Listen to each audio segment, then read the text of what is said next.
ने जो से ओंकार करी, लक्ष्मी जी तो सीधी महाराज बैकुंठ में जाके दूसरी सांस ली। हे भगवान, ऐसे प्रभु मैंने तो कभी देखे नहीं। संपूर्ण शरीर मनुष्य का, ऊपर से शेर, ये प्रभु नहीं हो सकता। ब्रह्मा जी ने कहा, अरे देवताओं, लक्ष्मी जी को बुलाओ या किसी को बुलाओ, जब तक प्रहलाद इनके सामने नहीं जाएगा तब तक इनका क्रोध शांत नहीं होने वाला। प्रहलाद जी को आगे किया, बेटा प्रहलाद तुम जाओ, प्रभु कुपित हो रहे, शांत करो जरा। प्रहलाद जी भगवान के समीप गया है और भगवान जीव निकाल करके प्रहलाद को छाट रहे हैं कि ब्रह्मादि सुरगणा मनुष्येतम सिद्ध्याम्यते तान्मयो वचसा नरादितम पुरी विप्रः तुहि के मेरी जायते। बड़े बड़े देवता बड़ी बड़ी तपस्या करते हैं, स्तुति करते हैं, उनके माध्यम से आपको शांत नहीं कर सके। हे हरि, हे नरसिंह देव, उग्र रूप को देख करके सब भयभीत हो गए और मेरे पास तो ज्ञान का अवलंब भी नहीं है, कोई ज्ञान भी नहीं है। किसी को कर्म का अवलंब होता है, किसी को भक्ति का अवलंब होता है, लेकिन मुझे तो कुछ आता ही नहीं। लेकिन मैंने आज प्रत्येक आपकी कृपा देखी, आप कितने कृपालु हो। मैंने अनमने मन से ही कह दिया था कि दृश्यामी मुझे इसमें दिखाई देते हैं। आपने मेरे वचन को पूर्ण कर दिया प्रभु, खंबे को फाड़ करके आप प्रकट हो गए। प्रहलाद जी बोले, हे भगवान, ब्राह्मण में 12 गुण होने चाहिए, सम दम तप साध्या सुहृद संतोष दीक्षा विद्या आत्मज्ञान व मनसूया। इन 12 गुणों से समन्वित ब्राह्मण यदि आपके चरणों की प्रीति नहीं करता तो वो ब्राह्मण ज्यादा वंदनीय नहीं हो सकता।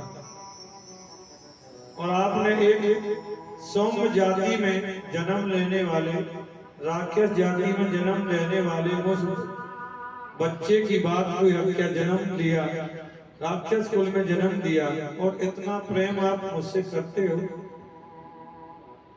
भगवान बोले, मैंने क्या कृपा कर दी भैया तुम पे, खामा ही ना।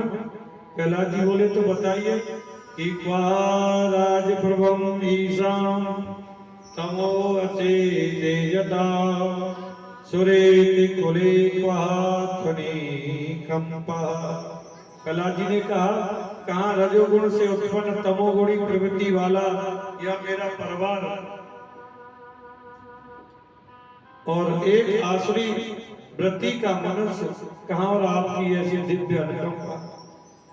आप बताओ, जो सुख ब्रह्मा जी को नहीं मिला, जो सुख लक्ष्मी जी को नहीं मिला, जो सुख शंकर जी को नहीं मिला, वो सुख मुझे मिल गया।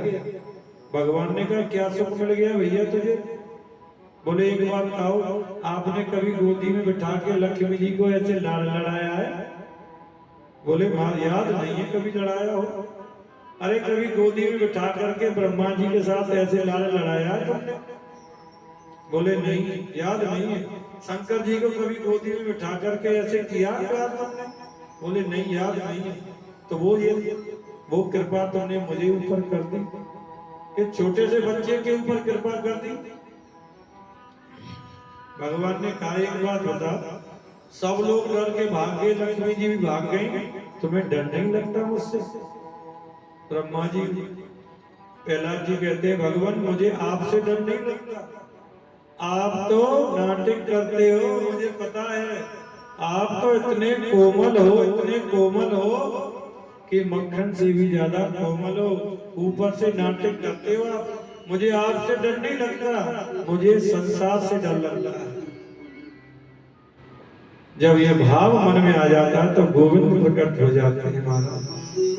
प्रहलाद जी ने बड़ी बड़ी स्तुतियां की और कहा, भगवान एक कृपा कर दो कि मेरे पिताजी ने ना बहुत द्वेष किया है आपसे, मेरे पिताजी की दुर्गति ना हो, बस ऐसी कृपा कर, उनकी मुक्ति हो जाए। भगवान ने कहा पहला तेरे जैसा बालक जिस कुल में पैदा हो जाता है ना, उसकी तो 7 पीढ़ी तर जाती है। 7 पीढ़ी कौन कौन सी? एक तो मातृपक्ष की, एक अपनी और एक ससुराल पक्ष की। 7 तिया 21 पीढ़ी तर जाती है। तेरे जैसा बालक जिस घर में जन्म ले लेता है पहला,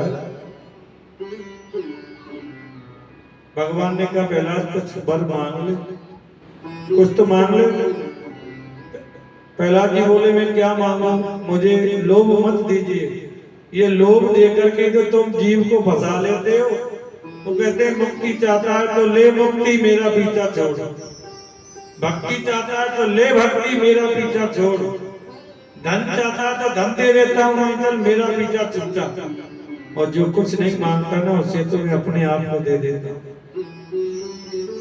कि योग चाहे तो योग दे तारो, भोग चाहे तो भोग दे तारो,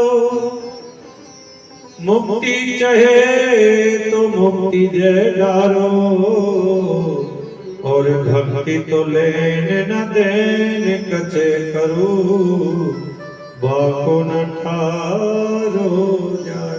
भक्त कुछ लेन देन नहीं करता, लेकिन उसे नहीं टाला जा सकता। उसको तो मैं अपने आप को दे देता हूँ, और जिसको मैं अपने आप को दे देता हूँ, ये सारी चीजें अपने आप पहुंच जाती हैं उसके पास। जी मुझसे वैभव मांगता है तो वैभव दे देता हूँ, चलो वैभव दिया, मेरा पीछा छूट गया।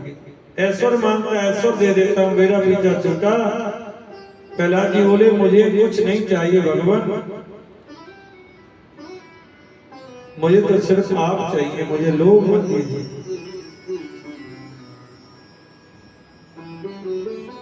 और देना ही चाहते तो एक बार ये दे दो कि जीवन पर्यंत मेरे मन में कुछ मांगने की अभिलाषा ही नहीं उठी, बस ये वर दे दो।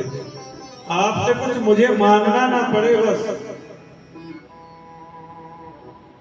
प्रहलाद जी तुम्हारे प्रेम के बदले में मैं क्या दे सकता हूँ, फिर भी मेरी इच्छा है तुम्हें कुछ दे दे। पहला तो एक बात आपसे निवेदन करके भूल गया कि प्रभु आप बड़ी कृपा करने वाले हो। आचार्य सुखदेव जी कहते हैं परीक्षित ये प्रसंग प्रहलाद का मैंने जो सुनाया था, वास्तव में यही प्रसंग नारद जी युधिष्ठिर जी को सुना रहे थे।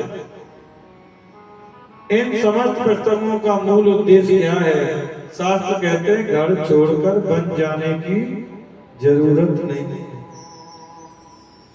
बल्कि भगवान भागवत में तो यहाँ तक लिखा है कि कोई व्यक्ति संत बन जाए, भगवा वस्त्र पहन ले, अन्न धन आदि सब त्याग दे और एक आसन पर बैठ करके 8 घंटे रोज भजन करने से जो फल प्राप्त होता है, वही फल एक गृहस्थी झाड़ू लगाते हुए प्राप्त होता है। घर छोड़ के जाने की जरूरत नहीं है, पर मन गोविंद में जुड़ा होना चाहिए। खूब गृहस्थ जीवन में रहो, कोई आपत्ति नहीं है, लेकिन गोविंद का चिंतन करके रहो, बस यही चाहिए और कुछ नहीं। गृहस्थ ही सबसे सर्वोपरि है। गृहस्थ में ही सन्यासी प्रकट होते हैं, गृहस्थ ही संतों की सेवा, ब्राह्मणों की सेवा होती है, सत्कार होता है। सुखदेव जी ने कहा राजन, गृहस्थ जीवन बड़ा ही आदर्श है, श्रेष्ठ है, लेकिन गृहस्थ जीवन श्रेष्ठ कब माना जाएगा? जब गृहस्थ चरित्र में गोविंद के नाम का गान होता रहे, प्रभु के कीर्तन का गान होता रहे। कैसे करते रहे? कैसे प्रभु के कीर्तन का गान करते रहे कि कर से करम करे विधिनाना, कर से करम करे विधिनाना, मन राखे जहाँ कृपा निधाना, मन राखे जहाँ कृपा निधाना, मन राखे जहाँ कृपा निधाना, कर से करम करे विधिनाना, कर से करम करो विधिनाना, मन राखे जहाँ कृपा निधाना। मन राख्यो जहाँ कृपा निधाना। मन राख्यो जहाँ कृपा निधाना। मन राख्यो जहाँ कृपा निधाना। कर से कर्म, हाथ से कर्म करते रहो और मन की डोर को गोविंद के चरणों में जोड़ दो। झाड़ू लगा रहे हो तब भी मन में गोविंद का चिंतन चलता रहे। भोजन बना रहे हो तब भी गोविंद का चिंतन चलता रहे। भोजन बनाते वक्त गोविंद का चिंतन करते हुए भोजन बनाओगे तो उस भोजन के स्वाद का कुछ अलग ही आनंद होगा। वैसे तो कहा है रसोई घर में, किचन में, रसोई घर में चप्पल पहन के नहीं जाना चाहिए, क्योंकि उसमें लक्ष्मी का वास होता है। शुद्ध सात्विक भाव होकर के भोग बनाना चाहिए तो लक्ष्मी जी प्रकट हो जाती हैं और फिर ठाकुर जी को भोग लगता है, क्योंकि लक्ष्मी चंचल है, रुकती नहीं है। रुकेगी कब? जब शुद्धता के साथ में भोग बनेगा और वो भोग ठाकुर जी को लगेगा तो लक्ष्मी स्तर होने लग जाएगी तुम्हारे घर के अंदर। श्री कृष्ण गोविंद हरे मुरारे, हे नाथ